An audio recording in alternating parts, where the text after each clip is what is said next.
Good evening. Good evening நண்பர்களே. இன்றைக்கி என்னோடய தோட்டத்தில் புது வரவு.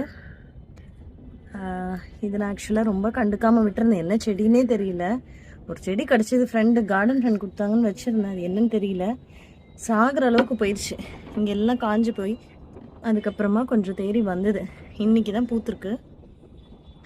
இதில் ஆக்சுவலாக கொஞ்சம் கவனிக்கல இல்லையா, இலெல்லாம் சுருண்டு பார்த்துருக்கீங்களா? ஸோ நான் கவனிக்காமல் விட்டுட்டேன். இலெல்லாம் சுருண்டனால வந்த மொட்டுக்கள் வந்து கொஞ்சம் அதுவும் சுருண்டு இருந்திருக்கு. அதனால் இந்த பூ வந்து கொஞ்சம் டிஸ்டார்டடாக இருக்குது. பட் இதோட கலர் ரொம்ப அழகாக இருக்குது. இது நல்லா இருக்கா? இது ஒரு ஹாப்பி நியூஸா? ஒரு சேட் நியூஸ் சொல்கிறோம் வாங்க. இந்த பாருங்கள், ஏஷியாட்டிக் லில்லி நட்டுருந்தேனா நல்ல மொட்டு வந்துருந்ததுங்க. இது பார்த்தீங்களா? இதில் இருந்தது ஒரு மொட்டை. இந்த அணிலோட தொல்லை தாங்க முடியல. அணில் சாப்பிட்டுச்சா. இதில் ஒரு 2 மொட்டு இருந்ததுங்க, அதுவும் போச்சா. அதனால் பயந்து வேறு இடத்துல இருந்தது. அந்த இடத்துல மரம்லாம் நிறைய இருக்கும்.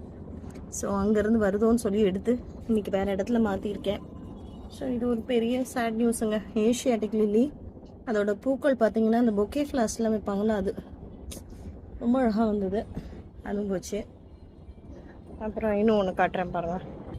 காற்று இருந்து பூக்கும்னு சொல்லிப்பீங்க பாருங்கள். இந்த அணில் இருக்குது பாருங்களேன். காலையில் எல்லாத்தையும் பார்த்து ரசிச்சுட்டு போவேன். சாயங்காலம் பார்த்தா இந்த மாதிரி எதையாவது சொதப்பி இருக்கும். இதுங்களுக்கு விளையாட இடமே இல்லை போல இருக்குது. கஷ்டப்பட்டு நட்டு வச்சு குதிச்சு இது சாமந்தி என்னன்னா அதோடைய கிளைகள் வந்து ஸ்ட்ராங்காக இருந்தாலும் ரொம்ப பட்ட உடனே உடையிற மாதிரி தான் இருக்குது. சாமந்தியோட கிளைகள் எல்லா செடியிலையும் பார்த்துருக்கேன். எவ்வளோ ஆசையாக நல்ல கலருங்க. நட்டு வச்சா வந்துடும். பட் இதுலேயே இருந்திருந்தானா இது நல்லா பூத்து வந்துருக்கும் இல்லையா எல்லாமே. இதுவும் போச்சா. இது ஒரு டிசப்பாயின்மெண்ட்டு. ஆசையாகவும் இருக்குது, வருத்தமாகவும் இருக்குது. சரி, ஓகே. எனிவே நம்ம இதை கேரி ஆன் பண்ணிட்டு தானே இருக்கணும். இது பூத்துருந்தா இது ரொம்ப அழகாக இருந்திருக்கு. இது பாருங்களேன், கலர் காம்பினேஷன் பியூட்டிஃபுல்லாக இல்லை? கலர் காம்பினேஷன் ரொம்ப அழகாக இருக்குது. ஸோ இதான் லைஃப்பும். இது பார்க்கும்போது அப்படியே எப்போ கார்டன் பார்த்தாலும் பேரலாக வந்து லைஃப்பை பேரலாக வச்சு பார்க்க தோணுதுங்க.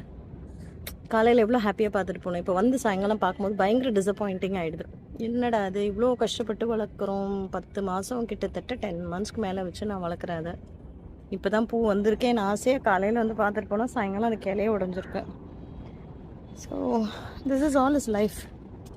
இதே தான் லைஃப்பும். அதாவது என்ன சொல்கிறது, ஆனந்த கழிப்பு ஒரு நாள் இருக்கும். சொல்ல முடியாத அளவுக்கு ஒரு தவிப்பும் துன்பமும் அதை ஒட்டியே பக்கத்தில் வந்துடும். லைஃப்பை அப்படியே நம்ம எடுத்துக்கிட்டே போயிட்டே இருக்க வேண்டியது தான். அதை நினச்சி அழுதுட்டு இருந்தோம்னா லைஃப் இஸ் நாட் ஃபார் அஸ்ன்ற மாதிரி ஆகிடும். இது வந்து ஜெட்ரோபா நல்லா அழகாக இருக்குல்ல? இந்த பூ ரொம்ப அழகாக இருக்குங்க. அதோடய பெட்டல்ஸ்லாம் இப்படி இருக்குன்னா நல்லா திக்காக இருக்குது. நீங்கள் அதில் ஃபீல் பண்ணுறீங்களான்னு தெரியல. ரொம்ப ஷைனிங்காக ஒரு மாதிரி திக்காக இருக்குது. அதோடய பெட்டல்ஸ் ரொம்ப அழகாக இருக்குது. So life is beautiful for few days and life is horrible for most of the days. பரவாயில்ல, ஆனாலும் ஓட்டுவோம். நல்லா தானே இருக்குது. ஒரு சில அழகாக இருக்கிற ஒரு சில நாட்களுக்காக கொஞ்சம் ஹாரிபிளாக இருக்கிற டேஸை வந்து கொஞ்சம் மறந்துடலாம். இந்த பூ உங்களுக்கு நாளைக்கு நான் காட்டுறேன். பூ பார்த்திங்கன்னா ஒரு ஹாஃப் சாண்டிலாக இருக்கா, உங்களுக்கு நாளைக்கு காட்டுறேன் பாருங்கள். இதோட கலரே டோட்டலாக டிஃப்ரெண்ட்டாக இருக்கும் நாளைக்கு பாருங்கள். ஐ அப்லோட் அஸ் அ ஷார்ட் நாளைக்கு இந்த பூவை. இதுவும் செத்து பழச்சது தாங்க. ஒரே ஒரு சின்ன இத்தினூண்டு கிளை தாங்க கிடச்சி அந்த செடி பேரண்ட் பிளான்ட்ல இருந்து செத்து போயிடுச்சு வச்சேன். ஸோ இதுவும் அழகாக வந்துடுச்சு பாருங்கள். இதுக்கு இந்த ஹியூமிக் ஆசிட்ல தான் நான் கொஞ்சம் கொடுத்தேன். ஹியூமிக் ஆசிடு உரங்கள் அதெல்லாம் தான் கொஞ்சம் கொடுத்தேன் நான். ஸோ திஸ் இஸ் மை இது என்ன தெரியுமா, இது பஃப் பிளான்ட்டுன்னு சொல்லுவாங்கள்ல, பவுடர் பஃப் மாதிரி இருக்கும்னு சொல்லுவாங்க. வாசுதேவன் சார் கொடுத்தாரு இது. ஸோ இதுவும் ரொம்ப அழகாக வருது இப்போ மழைக்கு. இதோட ஃப்ளவர்ஸும் எப்போ வரும்னு எனக்கு தெரியல. அதுக்கு அவலாக காத்துட்ருக்கேன். பார்க்கலாம். காத்திரத்தில் ரொம்ப கற்றுக் கொடுக்குதுங்க கார்டன் நிஜமாகவே. வாழ்க்கையில் எல்லா விஷயத்துக்கும் நம்ம காத்திருந்து பொறுமையாக இருந்து பேஷன்ஸ். கார்டனில் ரசிக்க வரணும் இல்லையோ, இதை ரசிக்கும் போது ஆட்டோமேட்டிக்காக பேரலாக பல விஷயங்கள் மனசில் ஓடுது. வெயிட் பண்ணி இந்த சாமந்திலாம் ஃபார் எக்ஸாம்பிள் 10 மந்த்ஸாக வெயிட் பண்ணுறேங்க. 10 மாதமாக வெயிட் பண்ணுறேன். இவ்வளோ மொட்டுக்கள் விட்டு ரொம்ப அழகாக இருக்குது. I have to wait. 10 மாதமாக வெயிட் பண்ணிகிட்ருக்கேன் இல்லையா. எப்படி வெயிட் பண்ணேன், அப்படியே இல்லாமல் கொஞ்சம் வளர்ந்ததும் கிள்ளி விட்டுருவேன். கிள்ளி விட்டதும் ஒரு 2 கிளை வரும். அடுத்த 2 கிளை கிடி வரும்போது 4 இலை வரும். ஸோ இது எப்படின்னா நம்மளுக்கு பேஷன்ஸை கற்றுக் கொடுக்குது. அதே மாதிரி ஒரு என்ன சொல்கிறது, ஒரு லைஃப்பை ரெகுலரைஸ் பண்ணுறதுக்கு கற்றுக் கொடுக்குது. நான் டெய்லி வரணும், கார்டனை பார்க்கணும், இதை மெயின்டைன் பண்ணணும். இதுக்கு வந்து கொஞ்சம் ஏதாவது பாட்டில் வச்சுருக்கோம் இல்லையா, மண்ணில் இருந்து இவ்வளோ கவலைப்பட வேண்டாம்.